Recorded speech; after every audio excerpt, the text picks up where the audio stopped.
Hi, you guys. Today I want you to finish your color worksheet if you haven't done this yet. Remember using oil pastels on this.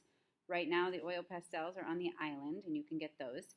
If you did not finish this part, filling out the tertiary colors and explaining what the monochromatic color scheme is, the complementary colors, and the analogous color scheme, you'll need to fill those out. Once that's done, make sure it's on Seesaw. It can go in the worksheets folder. So I was going to show you some examples of past year's works on these. You'll notice this one, they have the feather going through each of them, but they decided to do a different background, and that's okay. They did, the monochromatic was in the blues, the analogous was in the blues and the greens, and the complementary was blue and orange. Now, they just happen to have blue go through all of these. You don't have to do a color that goes through them all. You could choose a completely different area of the color wheel to do your analogous, and then you could choose the opposites for the complementary in a completely different area. They just happen to use blue in all of them.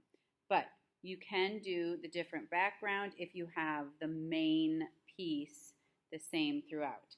Remember, you want enough that you can actually do a whole color scheme. On this monochromatic, you can see all the different blues they have in here of the lights and darks. Otherwise, as you go back, it looks like there's not many, but there really are. Here's one where she did flowers. And this is a good one where you can see the monochromatic. She did the yellows, but then she didn't do the yellows over here, and that's fine. This is good for a yellow monochromatic because when you put the black with it, it kind of goes the army green. So this is absolutely correct, okay?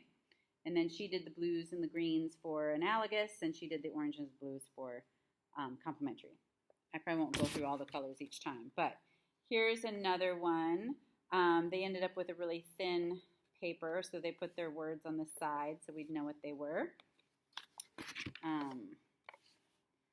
That one, there's no ground, so that if these could be moved up, that would be good, and we could see the bottoms of the buildings and some of the ground, but did a great job with the painting. That one doesn't have anything. And then this was another building one where you can see more of the buildings going back. So, what you need to do first today, you're going to be coming up with 6 different ideas. Notice I have name and class, but you're going to take a free drawing paper and cut it into 6 squares and come up with 6 different ideas. I just used some of them that were here, and I threw some others in just so you can kind of decide before you start, okay? I would think about what I would want in the background of this one because there's nothing. There could be more of a background in this one, but this is a good I'm coming up with ideas. What is something I would want to do? So you have to have 6. You might be like, but Mrs. Dowd, I know what I want to do already. Doesn't matter, 6, because a lot of times you have to think through your creative process, and you may still like the first one you did, and you may decide, oh, I kind of pushed myself a little more, and I like the 4th one I did better. But if you get to 5 and think, I've hit the jackpot, you still have to do 6. So I want 6 done completely. Then, if you get that done, this could take you the whole class time, possibly. And that's okay. But if you finish it, then this is the next worksheet. So, at the top, it says monochromatic. The middle one says analogous, and the bottom one says complementary. And it even explains what each one of those is. If you're like, I can't remember. Each time I need to be told.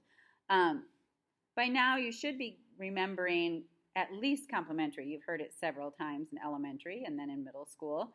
I know analogous is probably new. Some of you have probably heard of monochromatic before, but you should start getting familiar with those. So what I would do, let's say I decide, I like the leaf.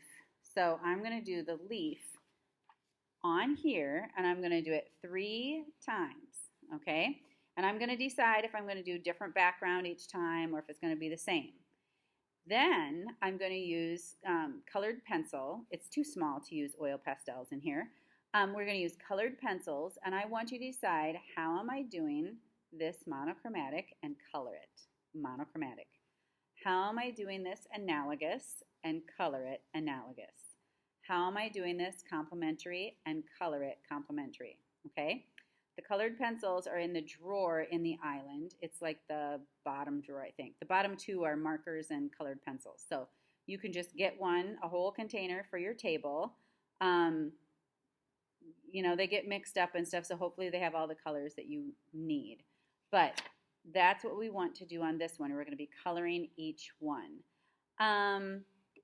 If you know, this is just if you get done with this one, all right? So make sure you've done a nice job on this so you get some good ideas for you to use. We want this ready so that when you go to your final pieces, you just know, oh yeah, that's the color I'm going to do. You can pull this out and look at it, and then you know. So if I'm doing orange, I'm going to do red and yellow. And then if it's monochromatic, I'm going to also do white and black. I'm not going to get blue if I'm doing orange, right? So I know from this worksheet what I'm going to be doing, and that will help. All right, good luck today, you guys. Be good. Hoping I get a good report.